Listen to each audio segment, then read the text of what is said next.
Hello viewers, বেশ কিছুদিন পর আমি একটি নতুন বিষয় আপনাদের কাছে নিয়ে আসতেছি।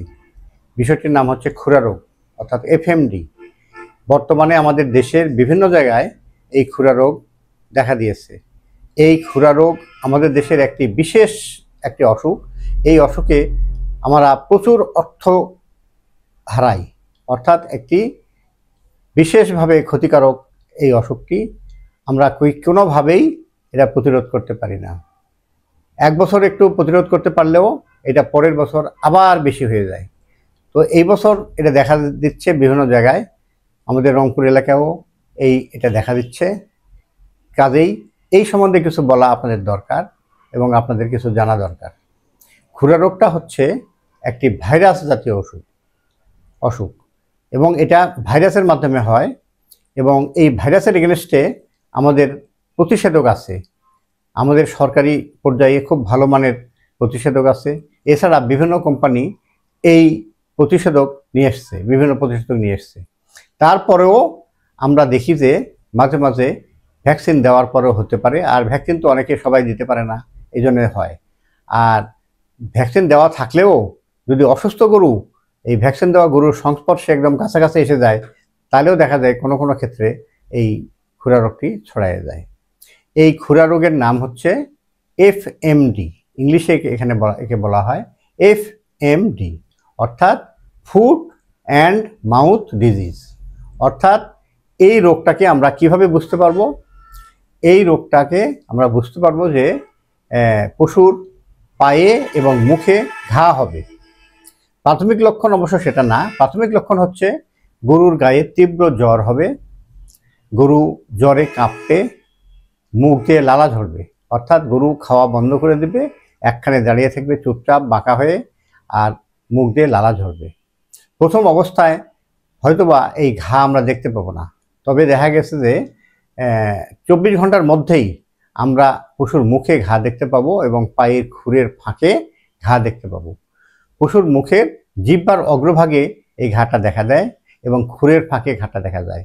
এছাড়া বিদেশি যে গরুগুলো আছে, যেমন আমাদের জার্সি গরু এবং ফ্রিজিয়ান গরু, এসবগুলো খুব সাসেপ্টেবল। এই গরুগুলার কিন্তু নাকে মুখেও হতে পারে, মুখের বাইরের দিকেও ঘা হতে পারে, আবার ওলানে হতে পারে, দুগ্ধবতী গাভীর ওলানে হতে পারে, বাঁটে হতে পারে, এই ঘাগুলো হয়ে যায়। তো এই ঘাটা হইলে পশু একদম আমাদের কাতর হয়ে যায়, অর্থাৎ একে তো জ্বর, তার উপর মুখে ঘা, পশু খেতে পারে না, না খেয়ে দুর্বল হয়ে যায়। তো এই পশুগুলাকে আমাদের ভালো করতে হবে, সুস্থ করতে হবে। তো এই প্রতিষেধক আমরা প্রতি বছরই দিয়ে থাকি এবং আমরা নিয়মিতভাবে দিব, কিন্তু প্রতিষেধক কাজ না করার কয়েকটি কারণ আছে। যেমন আমরা যে ভ্যাকসিনটা পাই এখন বর্তমানে, সেটা OAC গ্রুপের ভ্যাকসিন।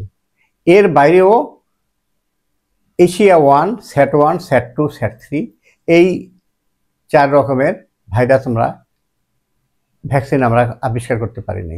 কাজে যে ভ্যাকসিন দেই, এই ভ্যাকসিন দেওয়ার পরেও হতে পারে। এখন ভ্যাকসিন দেওয়া হোক বা না হোক, এই চিকিৎসা আমাদের করতে হবে। আর এই অসুখটা খুব পিকুলিয়ারভাবে ছড়ায়, অর্থাৎ বাতাসের মাধ্যমে এই ভাইরাসটা ছড়াতে পারে। আর কিভাবে ছড়ায়? মশামাছি, আক্রান্ত পশুকে মশামাছি কামড়াইলে, যখন ভালো গরুকে কামড়াবে, তখন কিন্তু এই অসুখটা হতে পারে। আবার কিভাবে ছড়ায়? যে আমরা যদি পশু ছেড়ে দিয়ে রাখি, তাহলে মাঠে দেখা যাচ্ছে 2-1টা গরুর খুরা রোগ হয়েছে, সেই গরুগুলাও হয়তো প্রাথমিক পর্যায়ে মাঠে আসছে, হাঁটতে পারতেছে।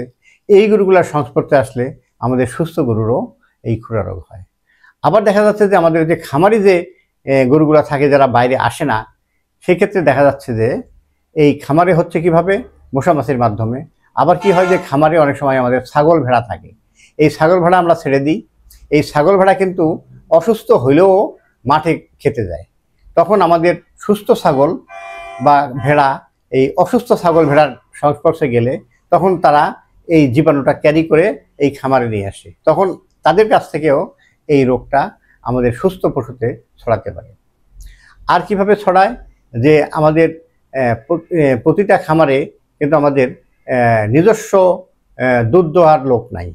দহনকারী অনেক সময় দেখা যাচ্ছে একটা দহনকারী 10টা 15টা খামারে যে গরু থেকে দেখা গেছে যে একটা খামারে গরু আক্রান্ত হয়েছে, সেই খামার থেকে গরু থেকে আর একটা খামারে গেল, এই লোকের মাধ্যমেও কিন্তু এই রোগটা ছড়াতে পারে।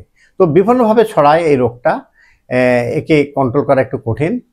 তবে এলাকায় যখন এই রোগটা দেখা দেয় তখন কিন্তু আমরা একটু সাবধানতা অবলম্বন করব। কি সাবধানতা? যে আমাদের গরু যদি ছেড়ে দেওয়ার মতো হয় তাহলে আমরা গরুটাকে অন্তত 15 দিনের জন্য আমরা গরুটাকে ছাড়বো না। আবার যদি খামারে আবদ্ধ থাকে, সেই আবদ্ধ খামারে আমরা কি করব, যে আমাদের যাতে মশা মাছি কম আসে সেই ব্যবস্থা করব, বা বাইরের লোকজন যাতে এখানে না আসে সেই ব্যবস্থা করব। আমাদের যে মিল্ক দহনকারী বা বাইরের যে লোকজন আমাদের খামারে কাজ করতে আসে তাদের পোশাক পরিচ্ছদ পাল্টাতে হবে এবং তাদের হাত পা ভালো করে সাবান দিয়ে ধুয়ে তাদেরকে খামারে ঢুকতে দিতে হবে। এই সব সাবধানতা নিলে আমরা কিন্তু এই আক্রান্ত হওয়ার থেকে আমরা অনেকখানি রক্ষা করতে পারি। আচ্ছা, তারপরে যদি একটা খামারে হয়ে যায় তখন আমরা কি করব? এই বিষয়ে অনেক প্রশ্ন আছে যে খামারে একটা পশুর হয়েছে তারপর তাকে টিকা দেব কিনা, বা কিভাবে আমরা রক্ষা করব, ছোট বাছুরগুলো কিভাবে রক্ষা করব। তো এই বিষয়টা, খুরা রোগের এই বিষয়টা এত বড় যে আমরা একটা লেকচারে শেষ করতে পারবো না। আমরা পর্যায়ক্রমে বিভিন্ন জিনিস নিয়ে আপনাদের কাছে তুলে ধরব। তো এখন আপাতত আজকে যেটা আলোচনা করতেছি, যে আমাদের খামারে যদি এই রোগটা লেগে যায় তখন আমরা কি করব। এর প্রধান একটা বিষয় হচ্ছে পরিচর্যা। অর্থাৎ এই যে পশুটা আক্রান্ত হয়ে গেল তার পরিচর্যাটা কি? এর তীব্র জ্বর হয়, এই জ্বর থেকে এই পশুটাকে কিন্তু আমাদের সামলাতে হবে। কিভাবে সামলাবো? আমরা পশুকে যদি গোসল করাই দিই তাহলে কিন্তু জ্বরটা কমে যাবে। অর্থাৎ আমরা 2বার 3বার গোসল করাই দিতে পারি। তারপর কি করতে পারি? ফ্যানের ব্যবস্থা করে দিতে পারি। আর কি করতে পারি? যে আমরা ঠান্ডা স্থানে রাখবো, গাছের নিচে রাখবো বা ঠান্ডা স্থানে রাখবো, তাহলে কিন্তু আমাদের পশুগুলো আরামে থাকে। আর কি করতে হবে? যে ঘা হলে ঘাগুলো আমাদের পিপিএম দেয়া বা অন্যান্য জীবাণুনাশক দিয়ে আমাদের এটা ধুয়ে দিতে হবে। আর কি করতে হবে? যে আমাদের যেন এই ঘাতে মাছি না পড়ে বা মাছি বসলেও যাতে কোনো পোকা না হয়। অর্থাৎ এই ঘাটা কিন্তু আমাদের একটা মারাত্মক ব্যাপার। এই ঘাটা যাতে না হয় তার জন্য আমরা এটা দিনে 2বার করে ধোয়াবো এবং এখানে বিভিন্ন রকম ওষুধ লাগিয়ে দেবো যাতে মাছি না পড়ে। এবং মাছি যাতে না পড়ে তার জন্য আর একটা ব্যবস্থা করতে হবে, কি? ন্যাপথলিন দিতে হবে। ন্যাপথলিনের গন্ধ কিন্তু মাছি সহ্য করতে পারে না। আর একটা জিনিস আমাদের করতে হবে, যে আইভারটিন গ্রুপের যে ইঞ্জেকশন আছে, এই ইঞ্জেকশন বা ড্রপ আমরা যদি পশুর শরীরকে দিয়ে দিই তাহলে চামড়া নিচে দিলে এটা পশুটাকে অনেক সময় ধরে, অর্থাৎ 10 দিন ধরে রক্ষা করে, যাতে মাছি এখানে পড়লেও যাতে পোকা না হয়। আবার আইভারটিন ড্রপ আছে, এই ড্রপটাও আমরা ঘায়ের উপর দিলে এই মাছি বসে না, বা মাছি বসলেও সেই ডিমগুলো নষ্ট হয়ে যায়। তো আমরা এই ঘাত থেকে পশুকে রক্ষা করব। তারপর আমরা কি করব? পশুটা খেতে পারতেছে না, দেখা যাচ্ছে পশু না খেয়ে দুর্বল হয়ে যাচ্ছে। এই ক্ষেত্রে দেখা যায় যে পশুর জিহ্বার সামনের দিকে ঘা হয়, কিন্তু পিছনের দিকে কিন্তু এত সহজে ঘা হয় না। কোনো কোনো পশুর অবশ্য পুরা জিহ্বাটাতে ঘা হয়। সেক্ষেত্রে আমরা পশুকে নরম জিনিস খাবার দেব। আবার কোনো কোনো পশু নরম জিনিসও খেতে পারে না। তখন আমাদের কি করতে হবে? আমাদের খাদ্য নরম করে নিয়ে আমরা দরকার হলে পশুর মুখটা হা করে আমরা মুখের মধ্যে দিয়ে দেবো। অর্থাৎ জিহ্বার পিছনের দিকে যদি আমরা খাবারটা দিই তাহলে কিন্তু পশু খেতে পারবে এবং পশু ভালো থাকবে। আর পশু অবশ্য অসুস্থ অবস্থাও পানি খেতে পারে, পানি খেয়েও থাকতে পারে। তবে আমাদের এই অসুখটা, মেইন যে অসুখ, এটা একটা পশুর দেহে 5 দিন পর্যন্ত থাকে। এই 5 দিনের মধ্যে এই পশুগুলোকে বাঁচায় রাখতে হবে, টিকায় রাখতে হবে। 5 দিন পর কিন্তু এই ভাইরাসের প্রকোপটা কমে যায়। পরবর্তীতে যে ঘাটা হয় সেই ঘাগুলো আমরা যদি শুকায় নিতে পারি বা ভালো করে নিতে পারি তাহলে আমাদের পশু সুস্থ হয়ে যায়। এই জন্য আমরা পশুকে বাঁচায় রাখতে হবে, পশুকে শক্তিশালী রাখতে হবে। এর জন্য আমরা আরও কিছু ওষুধপত্র ব্যবহার করতে পারি, জিহ্বার জন্য ব্যবহার করতে পারি। এটা আমরা পর্যায়ক্রমে আলাপ করব।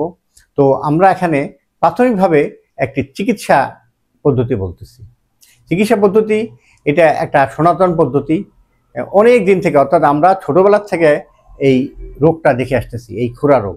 এই খুরা রোগটা আমরা ছোটোবেলা থেকে দেখি এবং প্রতিটা মানুষ যারা গরু পালে বা পালে না তারা কিন্তু এই খুরা রোগ সম্বন্ধে জানে, বোঝে এবং দেখলে বুঝতে পারে। সেক্ষেত্রে আমরা কি করব?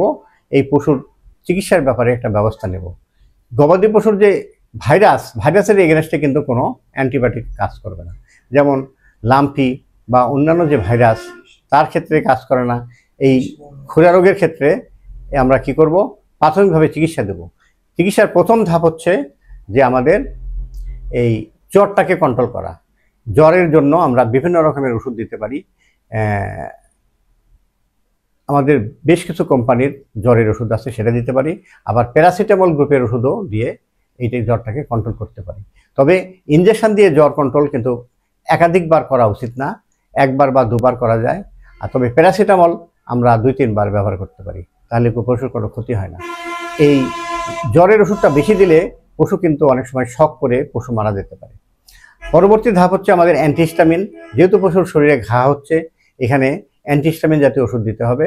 আর দিতে হবে পরবর্তীতে অ্যান্টিবায়োটিক। আমরা এই পশুগুলিকে প্রাথমিক অবস্থায় অ্যান্টিবায়োটিক দেব না।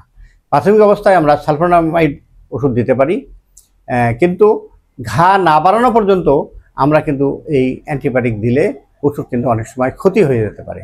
অনেক সময় দেখা যাচ্ছে যে ইদানিংকালে এই বিদেশি উন্নত জাতির পশুগুলি চিকিৎসা করতে করতে মারা যাচ্ছে। সেক্ষেত্রে আমরা এই চিকিৎসাটা সংক্ষেপে করব। প্রাথমিক অবস্থা আমরা সালফোনামাইড দিয়ে করতে পারি, রিনামাসিন দিয়ে করতে পারি, অ্যাম্পিসিলিন গ্রুপ দিয়ে করতে পারি, এবং আমরা করতে পারি পেনিসিলিন দিয়ে এবং স্টেপটোপেনিসিলিন দিয়ে। তো আমরা প্রাথমিক পর্যায়ে অ্যান্টিবায়োটিক বেশি ব্যবহার করব না।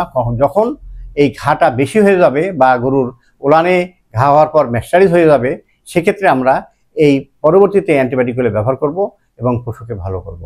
তো এই এফএমডি নিয়ে অনেক বড় একটি অধ্যায়, এটা নিয়ে আমরা 6টা-7টা ভিডিও দেব।